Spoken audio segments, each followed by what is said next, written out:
Selanjutnya kita akan berlatih menghitung regresi dengan aplikasi Statsoot. Pada screen ini kita melihat ada data tentang X1, ada B, X2, dan variabel D sebagai variabel Y atau variabel terikat. Nah, kita masuk ke menu ya, dan kita pilih regresi atau regression. Nah, kita pilih pertama dulu linear regresi ya.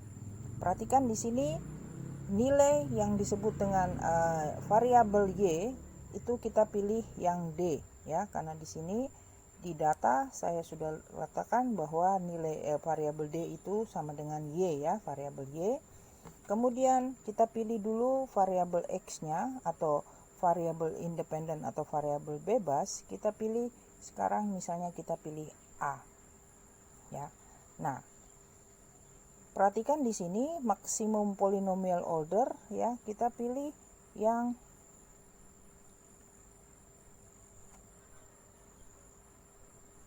X sama dengan 1.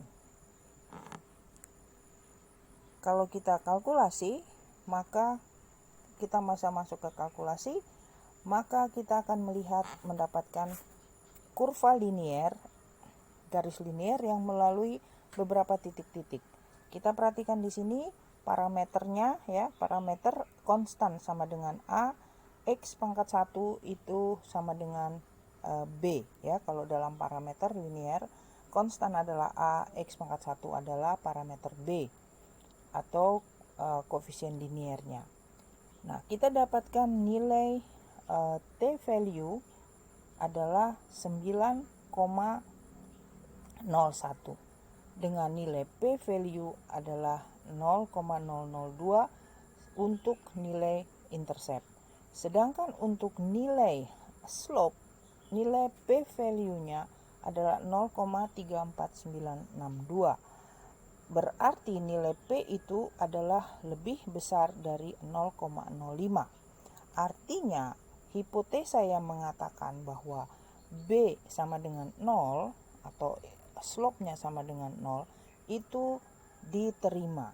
Nah, kita bisa melihat bentuk daripada penurunan kurva ini.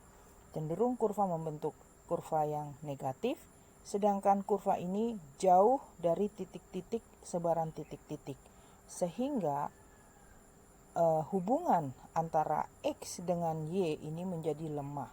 Oleh sebab itu nilai B-nya itu cenderung mendekati 0 atau sama dengan 0, sehingga boleh dikatakan bahwa persamaan linear untuk variabel X yang kita pilih dari kolom A itu sangat lemah terhadap variabel Y.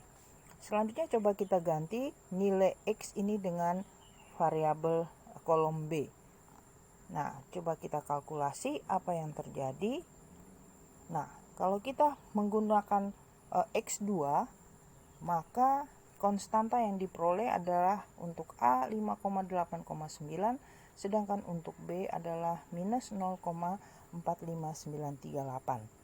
Kita melihat nilai T value-nya, P value-nya ya, kita melihat di sini bahwa nilai P value-nya adalah 0,14979 atau lebih besar dari 0,05. Ini juga menunjukkan bahwa hipotesa itu menunjukkan nilai yang signifikan antara untuk nilai B sama dengan 0. Berarti menunjukkan bahwa korelasi antara X dan Y untuk pada kolom B itu korelasinya lemah. Demikian contohnya. Selanjutnya, kalau kita mau analisa regresi, multiple regresi, maka kita menggunakan dua nilai X ya. Independen variabelnya ada dua, X yaitu nilai A dan nilai B, lalu variabel X1 dan X2, sedangkan variabel independennya adalah yang ada di kolom D, variabel Y. Nah, kalau kita kalkulasi maka hasilnya demikian ya. Maka kalau kita lihat lagi ke belakang, nilai P value-nya semua kecuali nilai A ya, nilai B1, B2 itu lebih besar dari 0,05 sehingga korelasinya menjadi lemah karena B cenderung mendekati 0.